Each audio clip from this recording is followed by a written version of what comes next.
सुनहरी धूप हरे भरे जंगल की छतरी से होकर नाचती है। नीचे के रास्ते को प्रकाश और छाया के बदलते पैटर्न से रंगती है। हवा पक्षियों के चहचहाने की मधुर धुन से सजीव है, जैसे एक कोमल हवा झूलती हुई डालियों से होकर फुसफुसाती है। एलेक्स और बेन एक घुमावदार रास्ते पर टहलते हैं। उनके चेहरे लापरवाह हंसी और खुशी से जगमगा रहे हैं। उनकी आत्माएं उच्च हैं, जीवंत, शांत जंगल में किसी भी छिपे हुए खतरे से अनभिज्ञ है। घने जंगल में अचानक हुई सरसराहट से एलेक्स और बेन जम जाते हैं। उनकी आंखें अनकहे डर से चौड़ी हो जाती हैं। एक विशाल भूरा भालू छाया से निकलता है, हवा को सूंघता है। उसका शक्तिशाली रूप धीरे धीरे आगे बढ़ता है। एलेक्स एक ऊंचे पेड़ पर चढ़ जाता है, छाल को कसकर पकड़ता है। उसकी हताश चढ़ाई घबराहट भरी गति का एक धुंधलापन है।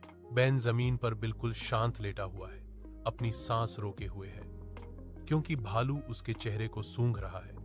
उसकी विशाल नाक उसके बालों को छू रही है। तनावपूर्ण गतिरोध के बाद भालू एक जोरदार खर्राटे लेता है और घने जंगल में वापस चला जाता है, जिससे एक मोटी भारी खामोशी छा जाती है।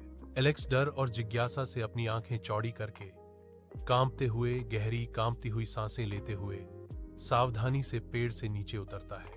बेन के पास आकर एलेक्स पूछता है, वाह, भालू ने तुम्हारे कान में क्या फुसफुसाया? बेन गहरी निराशा के साथ जवाब देता है, उसने मुझसे कहा, कभी भी ऐसे दोस्त के साथ यात्रा न करें जो आपको सबसे ज्यादा जरूरत पड़ने पर भाग जाए।